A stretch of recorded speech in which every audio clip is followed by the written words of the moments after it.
কেমন লাগছে রাস্তার দুপাশ আপনাদের জন্য ভিডিও করে নিলাম। ডান পাশে তো বসুন্ধরা।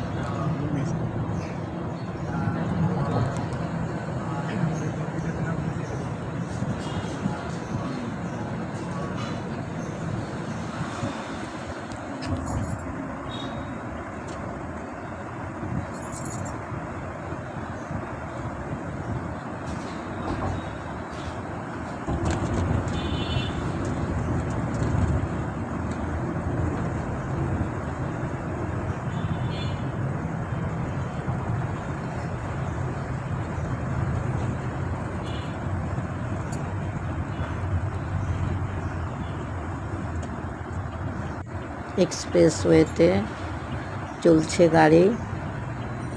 রাস্তার দুধারে যে কৃষ্ণচূড়া ফুল ফুটে আছে, কৃষ্ণচূড়ার ডালে ডালে আগুন লেগেছে। Thank you watching my video.